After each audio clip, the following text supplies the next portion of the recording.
Hello, I'm JW. Now we've had a look at various consumer units previously, and this time we're going to have a look at this thing here, which is a three-phase equivalent, not normally referred to as a consumer unit, but nevertheless it's fairly similar in that it has the various devices inside. Now three-phase of course implies that it's going to have at least 3 times as much stuff in it, and this particular one is actually the smallest in the range. This is only a 4-way unit, which contains 4 three-phase circuits. So let's have a look inside and see what kind of things you could fit inside. Now this particular one is made by Eaton, and it's a Mem Shield 3, which is a current range you can still buy. This particular one is in fact brand new as well. And so this is a 4-way device, as in 4 outgoing circuits, and this is all metal, sheet steel with a painted finish on it, and the door on these is just hinged there, and just swings open like that. And this particular one, as in that case most of them, you can just simply lift off the entire door like that. It's just mounted on these little hinges here, and it's just a pin that slots in, and they're generally all like that, so you can remove the front cover for much easier access. And inside here then we've got nothing at all, because these are supplied empty, and then it's up to you to buy the equivalent devices to go inside as you would need. And I've got 3 holes here. The bottom one here is where the incoming device would be, and generally that's going to be an isolator or a switch, but you can also fit an RCD in there. Again, various types of those are available. And then your outgoing circuits would be on this side and on this side, and in the case of this one we've actually got 4 outgoing circuits, so it will be one here, and then 2 over the side as well. And those will be 3-phase outgoing circuits, so only 4 in this particular model. And the larger ones is pretty much the same layout, the only difference being that these cutouts here are much taller, and the whole thing itself again is considerably taller, and they're available in sizes typically sort of 16 or 18 or even more ways in some cases. Now just have a look inside, and the cover on this one is secured with these 4 screws, so 2 at the bottom, and we've also got 2 at the top. So just undo the screws here. Now I've already loosened the 2 at the bottom here, and notice that once you've loosened the screws don't actually fall out, they're actually held captive within the front panel, and you only need to loosen the ones at the bottom because the whole thing will just simply lift off. And then at the bottom here you've got those slots rather than holes, so again all designed for much easier access. And I say the screws at the top there, they are captive. They're not going to be falling out because they've got those washers on the back to hold them in position. And again, this is all steel, and the only parts which are not are these end caps here, probably just as a cover trim there. Those are actually plastic, but the whole thing basically sheet steel. So here's a view inside of the device, and the incoming switch or other device here would fit in this space here, and I've got the 3 connections for the 3 phases here, so it'll be phase 1, 2 and 3, and the other connections are under these plastic panels which can be removed. And if you had a 3-pole incoming switch, essentially the 3 phases would come into the switch and then go through onto the 3 tabs there. And the neutral in that case would not be switched, that would actually just go directly to the neutral connection over this side, and that's where the cable would fit in there. And you see then the bar comes up here, goes across to the neutrals on this side, and again it goes behind and across the back to the neutral bar on the right side. And the earth connection is very similar, that's the large one over this side, and again that comes across to the earth here, and again for the earth on this side as well. And also note that the earth is actually bolted through into the cabinet itself, so the whole thing being made of metal is connected to the earth also, and similar thing over this side. And additionally on this particular example there's also a stud here on the side which you could actually attach an earth cable to as well if you wanted to. And if you have a look on the outside of it, see there's the outside stud, and it's marked with the earth symbol next to it. And there is actually a similar thing on the other side there, so they've just got a black blanking plug in it at the moment. But nevertheless it's been pre-cut, so you can connect on as you would like, either that side or the internal one as well. Now, as well as a 3-pole isolator, you can also get a 4-pole isolator, and it fits in the same position here, so you've got the 3 tabs there for the 3 phases, And what happens with that one is, rather than the neutral going over to the direct connection here, the neutral would actually come into the 4th pole of the isolator, and then it comes with an accessory piece which actually bolts onto this fixing here, and that provides a 4th tab there, so your 4 incoming wires just come in the bottom, 3 phases and neutral. So in that case it would be all of the conductors would be switched, and again the earth is always going to go to the single connection over there. Obviously that's never switched. And so this can actually be an isolator or an RCD, but in the case of the RCD then that would be the 4 pole, as it would have to monitor the current in all 3 phases and the neutral, and any imbalance would cause that to trip at whatever level it was set to. And you can also get a single pole switch for this, or a single phase kit, which essentially is a 2-pole switch here. So you have a neutral coming in and just 1 phase, and then these 3 holes are actually used to link all of these together. So in the case of only having a single phase supply, or only wanting to use it on a single phase, then you can have just a normal 2-pole switch there with 1 for the phase and 1 for the neutral. And we've actually got one of those here, which we'll be installing in this later on. Now here's a close look at the neutral and earth bars, and so the neutral one here has this blue plastic behind, and you see that they're actually numbered from 1 to 6 there. That corresponds with the 6 single phase outgoing circuits above, and the earth one again is at the back here, and again same arrangement, and it's again labelled from 1 to 6, so identifying which particular neutral is for which circuit. And in the event of a 3-phase circuit, of course you only use one of these, so it would be number 1 and number 4.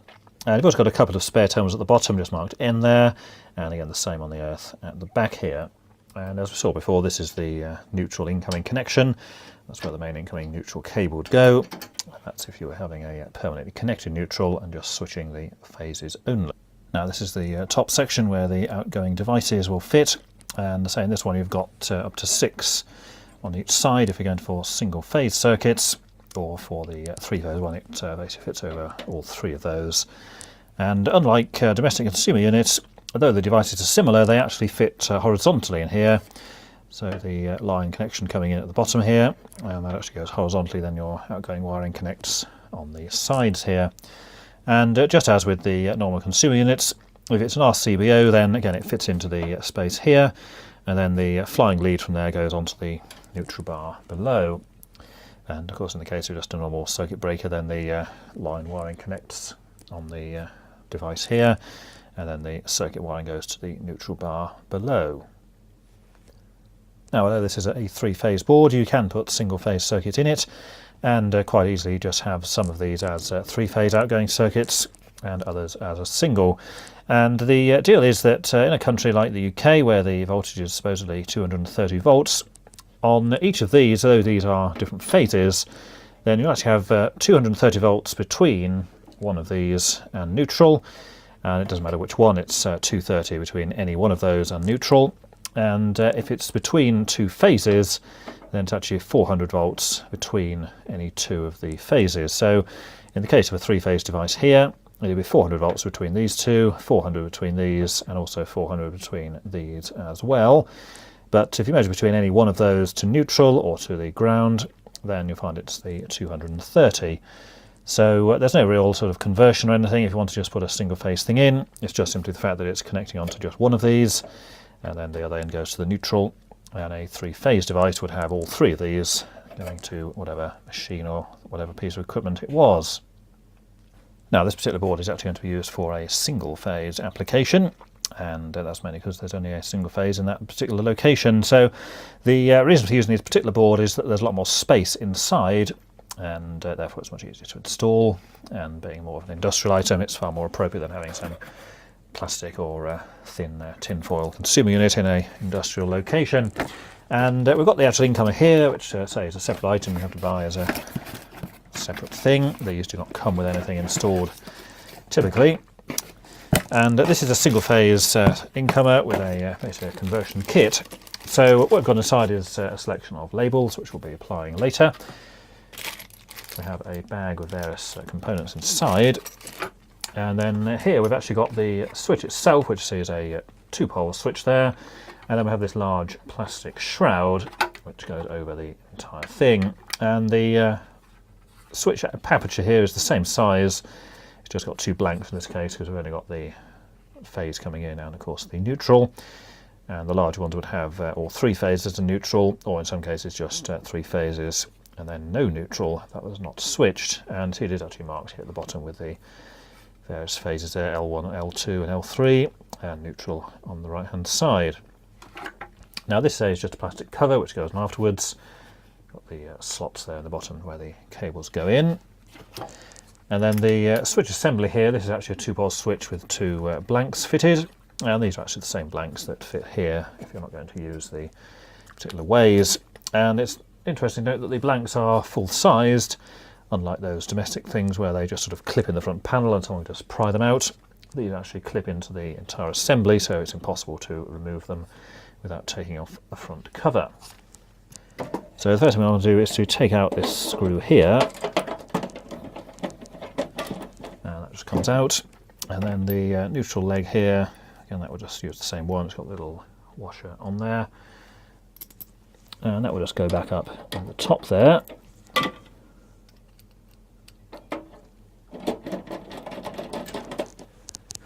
So now here we have 4, so the neutral here which just goes across onto the 2 bars either side, and that means when we put the switch in place then the neutral is switched along with the phases as well. And because this is a single phase application, then the next thing to do is to fit this bar here which goes onto those 3 across there, so again they're all then connected together, pass through to the single phase. Now, so this already has the threaded parts on it, and the screws or bolts provided are basically clearance fit on the 3 holes there, and then it's just a question of using these with the appropriate washer to secure those all in place. So now all of those are in position, and then we take the switch assembly here which has a metal bracket on the back, and it comes actually assembled like this. It's basically just 2 blanks clipped over the end there, and just make sure the terminals are fully open on the top there, which they are, and then these 2 bracket pieces just slide over the screws in the back of the case, so we just need to loosen those a little bit, and these actually come with the unit. It's just obviously this is a separate thing you purchase, so I'll just line it up with those and it will just slide over that, and as it does, you see the 2 prongs there, the neutral and the phase, actually just go into the fittings on the top there.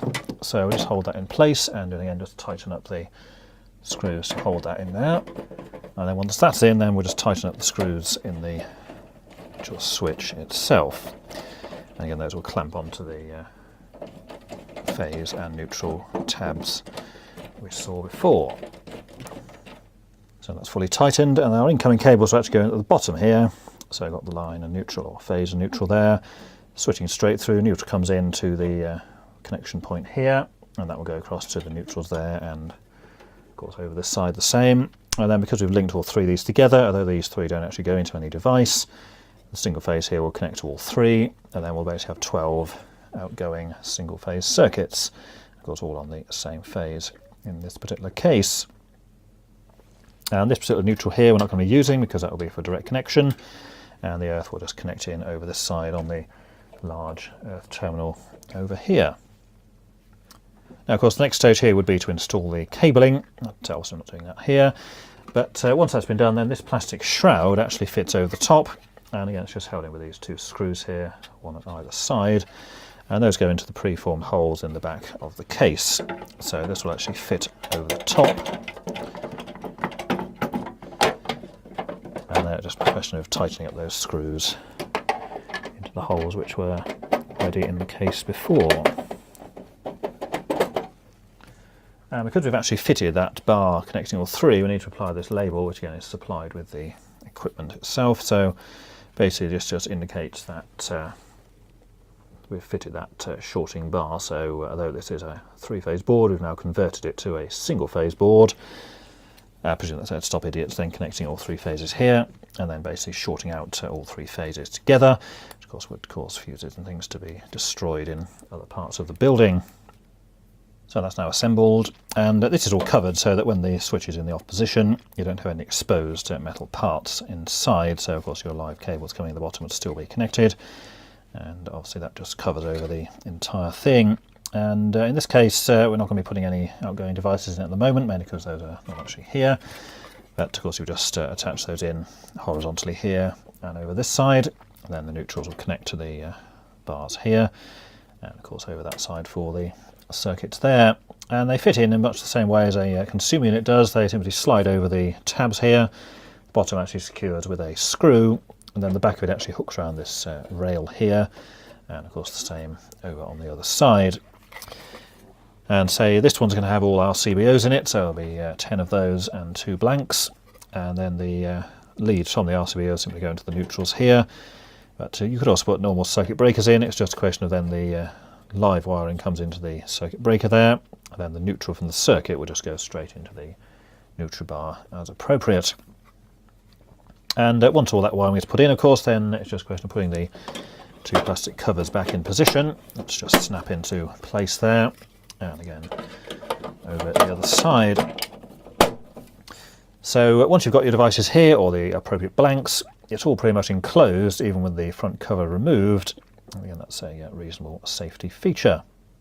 And another thing to note about these things is that unlike domestic consumer units, so these are made of steel, notice at the ends here, there's no holes or any things to actually knock out on these at all. What you have to do is to remove this end plate completely.